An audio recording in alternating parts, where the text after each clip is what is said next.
Dear ladies and gentlemen, we have been requested by some of you to counter comments made by a gentleman rebutting our chapter 44 was Muhammad illiterate. We are doing this for the first and last time, because that is exactly what the followers of Muhammad want us to do. They want us to waste time rebutting their asinine and mendacious videos attacking our series, thus distracting us from our primary and extremely successful purpose of revealing to the world the facts and realities of Muhammad and his Quran. We are putting it up as a chapter so that all of our listeners and detractors will have access to it instead of a rebuttal addressing that particular chapter by itself. We are not going to fall for any of their traps. If any of our listeners, after 184 referenced and comprehensive chapters of ours, suffer any doubts after hearing a video from our detractors, we shall not try to dissuade them from believing Muhammad or his followers. In our free society, this would be their choice. Please remember that if you want any information to either support or disprove our chapters, you can Google it, and with the click of a mouse, you will get your answers.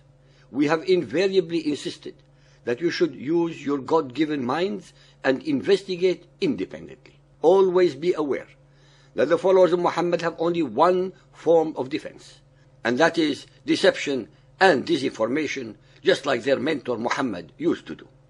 I shall now address our attacker in the sequence that he has in his video. It is obvious that our accuser is not an Arabic speaker and most probably a new convert to Muhammad and Islam. They are so very lucky to have him.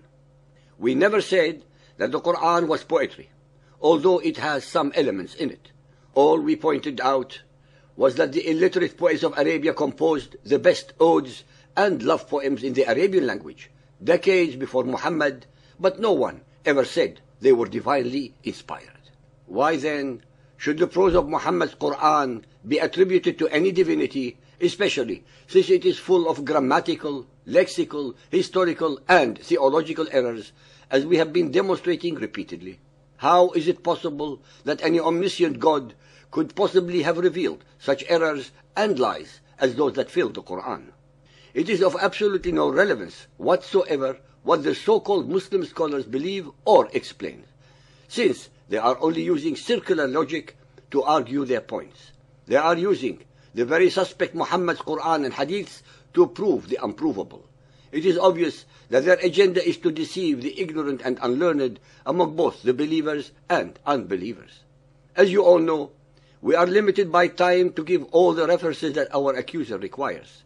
He should go to our web for more details as we show on our videos. As you are all aware, even with all the references that we throw at them, the Muhammadans come up with the same putrid mantra. Where are the references? He tells you that we have given no reference regarding the story of Imrul Qais's daughter, to the effect that one day when Fatima, Muhammad's daughter, was reciting Surah Al-Qamar 54.1, the hour has come near and the moon has split asunder. Said to her, that is a verse from one of my father's poems, and your father has stolen it and pretended that he received it from Allah. In fact, the following verses of the Quran are exact replicas from those of Imrul Qais. Al-Anbiya 21.96, and they swiftly swarm from every hill. وَهُمْ مِنْ كُلِّ حَدَبِ يَنْفِسِلُونَ. Al-Saffat 37.61. For the like of this, let all strive who wish to strive. لِمِثْلِ هَذَا فَلْيَعْمَلِ الْعَالِمُونَ. Al-Qamar 54.1. The hour of judgment is nigh, and the moon is cleft asunder. اقتربت الساعة وانشق القمر 54.29. And he took a sword and he hamstrung her. فَتَعَاطَ فَعَقَرَ 54.31. And they became like the dry stubble. فَكَانُوا كَهَاشِمِ الْمُحْتَضِرِ 54.46. And the hour will be most grievous and most bitter. وَالْسَاعَ أَدْهَى وَأَمَرُّ. Al-Duha 93.1. By the glorious morning light and by the night when it is still. وَالْضُحَى وَاللَّيْلِ إِذَا سَجَى. For those who are still in doubt, please go to New World Encyclopedia and search for Imrul Qais and read the poem in Arabic. In this connection, W. Sinclair Tisdall elaborates in his book, The Origins of the Quran, page 236, The connection between the poetry of Imrul Qais and the Quran is so obvious that the Muslims cannot but hold that they existed with the latter in the heavenly table for all eternity. What then will he answer? That the words were taken from the Quran and entered into the poem? An impossibility. Or that their writer was not really Imrul Qais, but some other who, after the appearance of the Quran, had the audacity to quote them there as they now appear? Rather a difficult thing to prove. In fact, the name Allah is found in the Mu'allaqat as well as in the Diwan of the poet Labid. So when the Muhammadans claim the Quran to be the words of Allah, do they mean Allah copied the Quranic verses from Imrul Qais or Labid? Why did Muhammad at his deathbed ask for a pen and paper if he only wanted his companions to write his instructions? He said, "Give me a pen and paper to write." Or was he in the habit of asking his companions for a pen and paper every time he had one of his thousands of alleged revelations? Men of power, whether literate or not, have secretaries or scribes to write their letters, speeches, contracts, or peace agreements. They don't ask them to get pen and paper to do so. Furthermore, no human being can know another human being thoroughly. Traitors, serial rapists or murderers, and suicide bombers are people who look like us, eat and drink with us, go to school, church or mosque with us, pray and play with us. But one day we discover they are not whom we thought they were. They too have wives and children who had no idea who they were, truly. Muhammad's companions and wives never had any insight into Muhammad's mind. So my answer to my accuser is not necessarily so. Muhammad was no exception to the rule, since he was able to deceive and betray all of them till the last moment of his life and got away with it. As usual with the followers of Muhammad, whenever we quote from a hadith an item that does not suit them, they accuse us of misquoting or quoting from a weak hadith or an unacceptable hadith. As we have demonstrated in our chapter 125, hadiths or ahadith, even the sahih ones that they brag about so much, leave a lot to be desired regarding the authenticity or their veracity. Nonetheless, there are 6 of them that are considered canonical, and we quote from all of them at different times.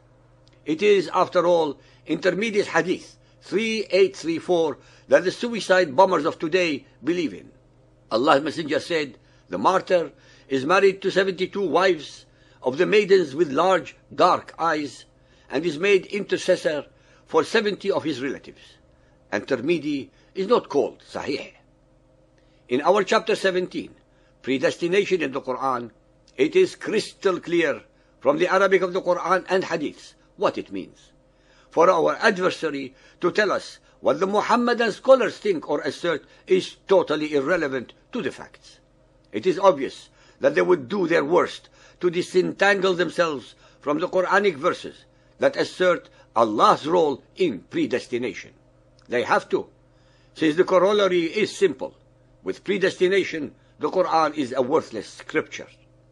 Ladies and gentlemen, we are not going to address with a rebuttal any further challenges to us. We have had our challenge on our web for over 2 years without any takers. We have the same in chapter 10 of our series. All we ask from the 1,400 million followers of Muhammad is to point out one single new, practical, intellectual and spiritual concept, precept, thought or idea in the Quran that has not been plagiarized, plundered, pirated and or perverted from the Hebrew Bible, the New Testament, Zoroastrian and pagan Arabian scripture, fetishes or traditions. Only one such verse from among 6,236. This should be among the simplest challenges ever devised to test the novelty, purity or divine origin of any of the verses of the Quran. We are not going to hold our breath in anticipation of any meaningful, factual or intelligent reply from Ozzy or any other follower of Muhammad.